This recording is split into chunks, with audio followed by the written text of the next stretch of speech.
This 1885 portrait of two miners looks proud until you notice the lamp numbers. This 1885 portrait of two miners looks proud. It looks triumphant. It looks like the kind of image a family would frame and hang over a mantelpiece for 100 years, until you notice the lamp numbers. At first glance, there's nothing wrong with this photograph. Two men stand shoulder to shoulder in a photographer's studio somewhere in eastern Kentucky, their faces streaked with coal dust that no amount of scrubbing could entirely remove. They hold their helmets against their chests like soldiers holding their caps. Their expressions are solemn but steady. They have survived another day underground, and they want the camera to know it. But something about this image refused to let go of the woman who found it.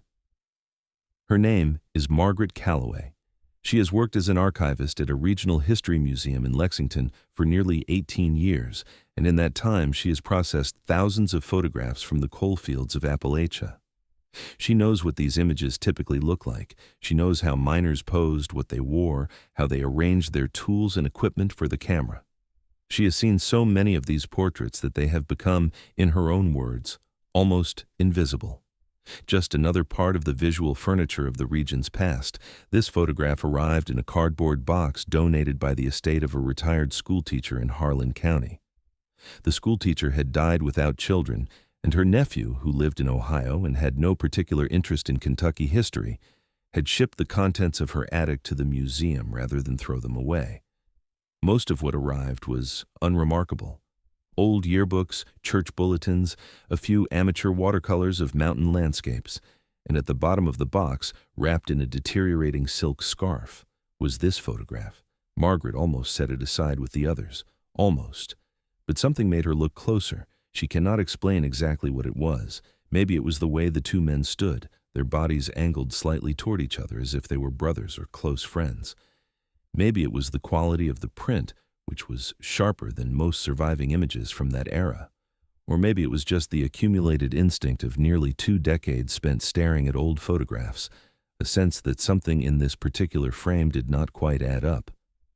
She adjusted her desk lamp. She pulled out her magnifying loupe, and she looked at the helmets the two men were holding. Each helmet had a small brass lamp attached to the front. This was standard equipment for coal miners in the 1880s. The lamps burned oil and provided the only light a man would have hundreds of feet below the surface of the earth, and on each lamp, barely visible in the photograph but unmistakable under magnification, was a small metal tag stamped with a number. The man on the left held a lamp numbered 14. The man on the right held a lamp numbered 31. And Margaret. Calloway felt a cold sensation spread through her chest because she knew exactly what those numbers meant. Those were not their lamps. In the coal mines of 19th century Kentucky, lamp numbers were assigned to individual workers. The system served a practical purpose. When a man entered the mine at the start of his shift, he collected his numbered lamp from a rack at the entrance. When he emerged at the end of the shift, he returned the lamp to the same spot. The foreman could look at the rack and know instantly who was still underground. If a lamp was missing, a man was missing. It was a simple, brutal form of accountability in an industry where men disappeared regularly. But these two men were holding lamps with numbers that did not match. And in Margaret's experience, that could only mean one thing. These lamps had been borrowed from men who would never use them again. Margaret Calloway did not come to this work by accident.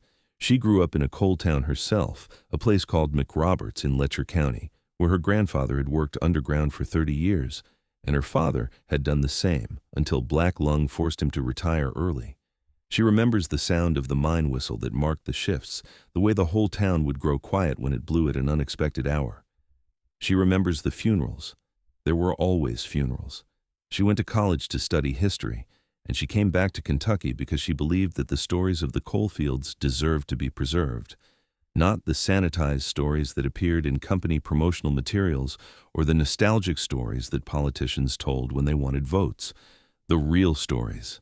The ones that showed what this industry had actually cost the people who built it.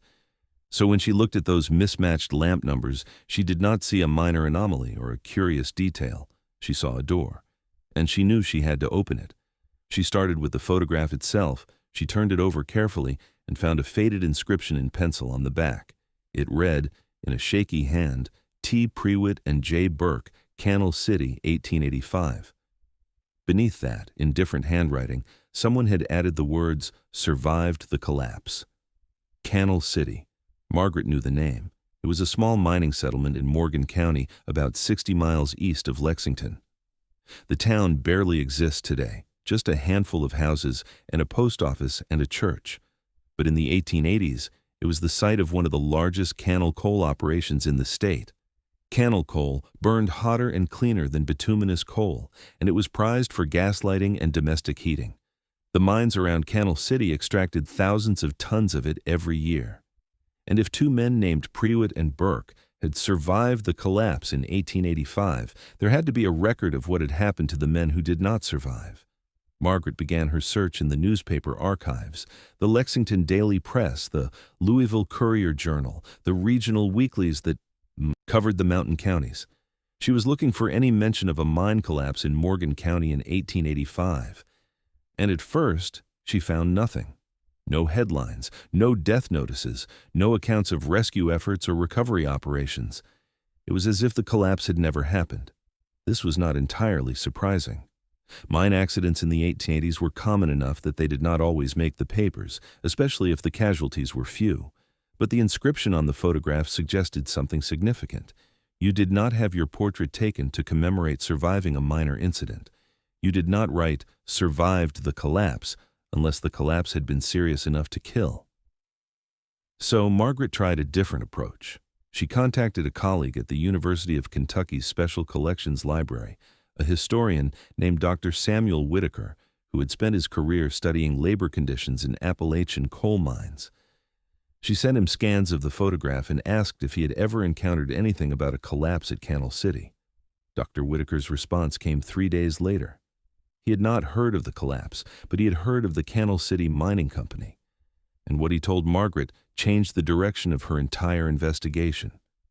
The Cannell City Mining Company, Dr. Whitaker explained, was owned by a consortium of investors based in Cincinnati. The principal owner was a man named Horace Fleming, a banker and real estate speculator who had made his fortune in the years after the Civil War by buying up mineral rights throughout eastern Kentucky. Fleming had never visited his mines personally. He preferred to manage his investments from a distance through a series of local superintendents who were paid to maximize production and minimize costs.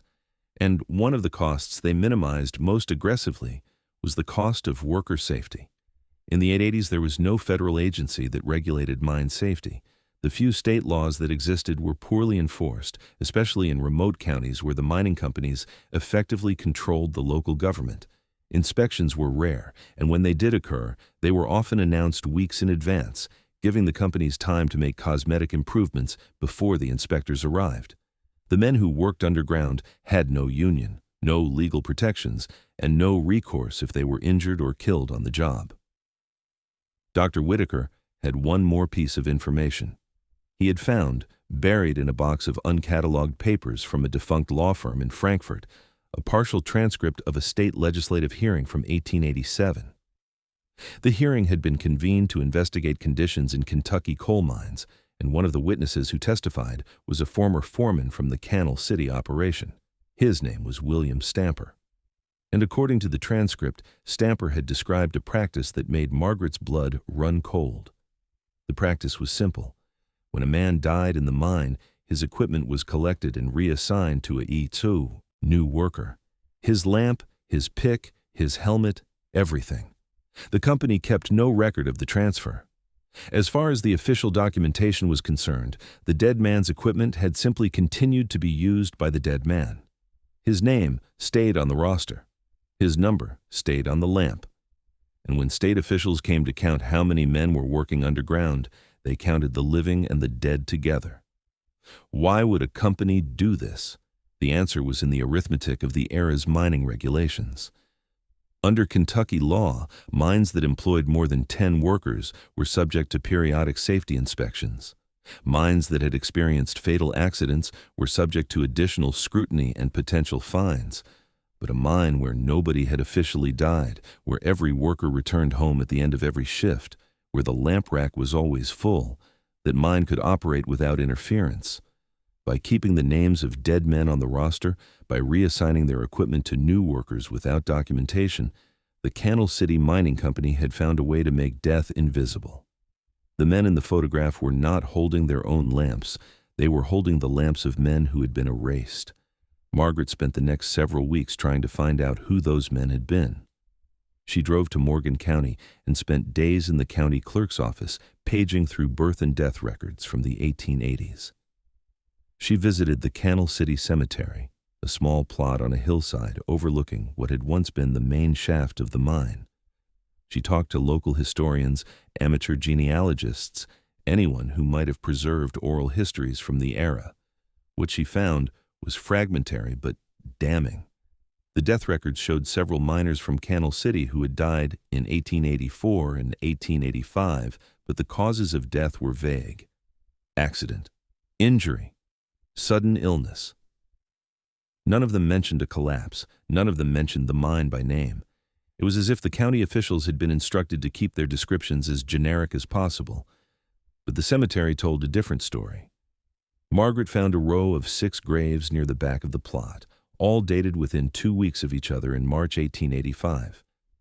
The headstones were simple, just names and dates, no epitaphs, and 5 of the 6 names matched death records that listed the cause as accident with no further explanation.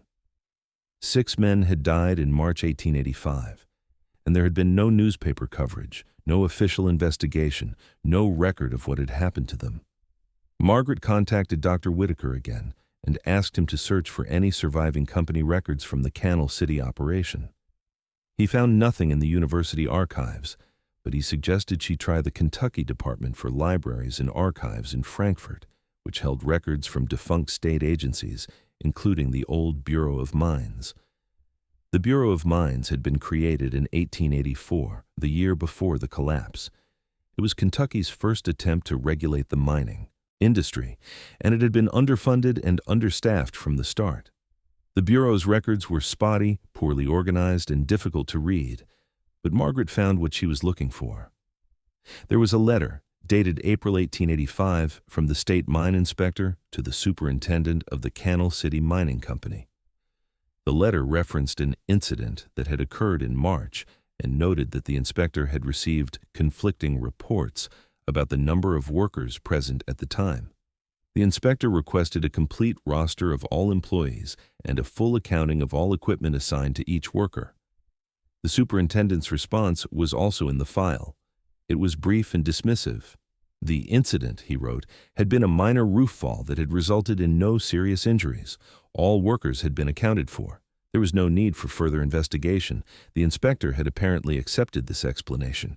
There was no record of any follow-up, no site visit, no interviews with workers. The matter had been closed, but someone had not accepted the company's version of events. Someone had preserved the truth in a different form, and Margaret finally found that truth in the most unexpected place. The deceased schoolteacher whose estate had donated the photograph had also donated several boxes of family papers. Margaret had set these aside during her initial sorting, assuming they contained nothing relevant to the photograph. But now she went back to them. The schoolteacher's name was Eliza Prewitt, her maiden name was Burke, and her great-grandfather had been James Burke, the man on the right side of the photograph. Among the family papers was a handwritten account, dated 1912, written by James Burke himself. He had composed it late in life, decades after leaving the mines, as a record for his children and grandchildren. And in it, he described what had happened at Cannell City in March 1885. The collapse had occurred on a Tuesday afternoon. A section of the main tunnel, weakened by months of inadequate timbering, had given way without warning. Burke and his friend Thomas Prewitt had been working near the mine entrance and had managed to escape, but 6 men who were deeper in the tunnel had been trapped. The foreman had organized a rescue effort, but the company superintendent had arrived within an hour and ordered everyone to stop. The reason, according to Burke, was simple. A state inspector was scheduled to visit the mine the following week. If the inspector arrived to find a collapsed tunnel and 6 dead bodies, there would be an investigation. There would be fines. There might even be criminal charges. The superintendent could not allow that to happen. So the collapsed section of the tunnel was sealed off. The rescue effort was abandoned. The 6 men were left where they fell, buried under tons of rock and earth, and their names were kept on the company roster as if they were still alive. They gave us their lamps, Burke wrote, told us to carry them like they was our own, said if anyone asked we was to say nothing, said if we talked, we would never work in coal again. And a man who cannot work cannot feed his children. Burke and Prewitt had kept their silence, but they had also kept the evidence. They had gone to a photographer's studio in Lexington, far from Canal City, and they had posed for a portrait. They had held the lamps with their borrowed numbers facing the camera, and they had written the truth on the back of the photograph, hoping that someday someone would understand. We wanted them to be remembered, Burke wrote. The company took their names off the books, but we put them back on in the only way we knew how. Margaret brought her findings to the museum's director, a man named Richard Hensley, who had held the position for 12 years. She showed him the photograph, the family papers, the state records, the testimony from the 1887 hearing. She explained what the lamp numbers meant and why this image was not just another portrait of anonymous coal miners. It was evidence. It was a witness statement captured in silver and light. It was proof of a cover-up that had lasted more than a century. Hensley listened carefully. He asked thoughtful questions. And then he told Margaret that he needed to consult with the museum's board before making any decisions about how to proceed. The board meeting took place 2 weeks later. Margaret was invited to present her research. She prepared carefully, printing copies of all the documents, creating a timeline of events, rehearsing her explanation of why this photograph mattered. She expected skepticism. She did not expect what actually happened. The board was composed of 12 members, most of them business leaders and philanthropists from the Lexington area. Several of them had connections to the coal industry. One of them, a retired executive named Walter Fleming, was a direct descendant of Horace Fleming, the original owner of the Canal City Mining Company. Walter Fleming did not raise his voice. He did not accuse Margaret of anything. He simply asked, in a tone of polite concern, whether the museum was certain that its interpretation of the photograph was correct, whether there might be other explanations for the mismatched lamp numbers, whether it was really appropriate for a regional history museum to make accusations against families who had contributed so much to the development of the state. Other board members echoed his concerns. They worried about the museum's reputation. They worried about the reaction from donors. They worried about the politics of it all, the way some people might use this story to attack the coal industry at a time when the industry was already struggling. One member suggested that the photograph should simply be added to the collection without any special interpretation, just another image of Kentucky coal miners from the 19th century. Margaret felt the familiar weight of a story being pushed back underground. But she also had allies. Dr. Whitaker had agreed to attend the meeting as an outside expert, and he spoke forcefully about the historical significance of the photograph. A younger board member, a woman named Patricia Chen, who ran a nonprofit focused on Appalachian heritage, argued that the museum had an obligation to tell difficult truths, not just comfortable ones. And in the end, a compromise was reached. The museum would mount a small exhibition featuring the photograph and Margaret's research. The exhibition would be framed not as an accusation against any specific family or company, but as an exploration of labor conditions in 19th-century coal mines and the ways that workers found to preserve their own histories. The Fleming family would not be named directly. The focus would be on the system, not the individuals who profited from it. It was not everything Margaret had hoped for, but it was something. The exhibition opened 6 months later. It occupied a single room on the museum's second floor, and it attracted more attention than anyone had expected. A journalist from Louisville wrote a long feature about it. A documentary filmmaker began developing a project on 19th-century mine safety. And descendants of the 6 men who had died in the Canal City collapse began to come forward. Margaret had managed to identify 5 of the 6 through Burke's account and the cemetery records. Their names were William Sloan, Patrick Hennessy, Thomas Coldiron, Henry Mays, and a man known only as Old German John, whose surname had been lost. The 6th man remained unknown. But the families of the 5 knew their stories, passed down through generations, and they came to the museum to see the photograph that had finally brought those stories into the light. One of them was a woman named Diane Coldiron, the great-great-granddaughter of Thomas Coldiron. She had grown up hearing about her ancestor who had died in the mines, but the family had always believed it was a simple accident, a tragic but ordinary hazard of the work. They had never known about the cover-up. They had never known that his body had been left underground, deliberately abandoned to protect a company's reputation. Diane stood in front of the photograph for a long time. She looked at the two men holding their borrowed lamps, and she thought about her ancestor trapped in the darkness while the world above went on as if nothing had happened. And then she said something that Margaret would never forget. They thought they could erase him. They thought they could make him disappear. But they could not. Because these two men, these two survivors, they refused to let him be forgotten. They carried his lamp. They carried his memory. And now, 130 years later, here we are, still remembering. The exhibition closed after 3 months, but its effects continued. The Kentucky Historical Society added a page to its website about the Canal City collapse, drawing on Margaret's research. The state legislature passed a resolution honoring the 6 miners who had died, belatedly acknowledging what the state had failed to acknowledge in 1885. And the museum received a donation from an anonymous source, enough to fund a larger permanent exhibition on the history of coal mining labor in Appalachia. Margaret does not know who made the donation. She suspects it might have been Walter Fleming trying to make amends for sins his family never publicly confessed, or it might have been someone else entirely, someone moved by the story of 2 men who had risked their livelihoods to preserve the truth in the only way they could. It does not really matter. What matters is that the story is finally being told. Photographs lie.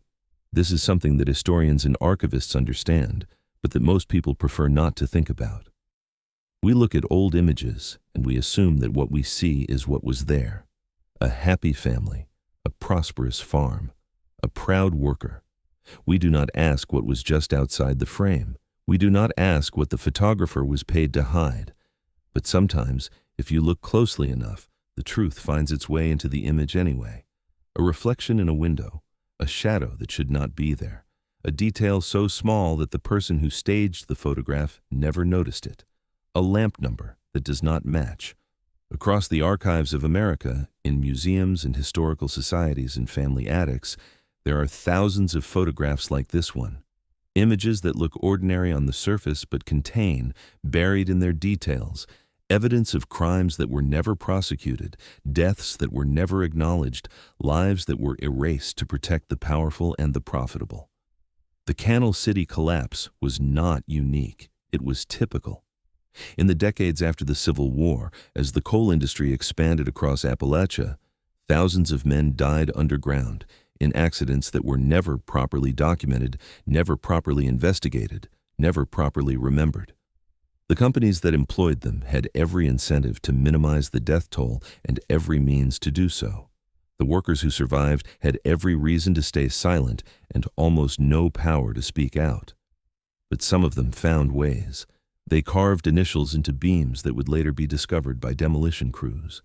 They whispered stories to their children that would be passed down for generations. They posed for photographs with borrowed equipment, trusting that someday someone would look closely enough to see what they were trying to say. Thomas Pruitt and James Burke could not bring their 6 friends back to life. They could not force the company to admit what it had done. They could not even speak openly about what they had witnessed without risking their ability to feed their families.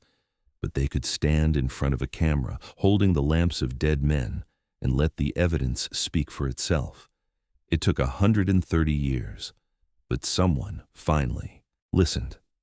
The next time you see an old photograph, whether it is in a museum or a textbook or your own family's collection, look closely. Look at the edges and the shadows and the small details that seem unimportant. Ask yourself what the image is not showing you. Ask yourself what someone might have been trying to hide, because the dead cannot speak for themselves, but sometimes, if we pay attention, they can still be heard.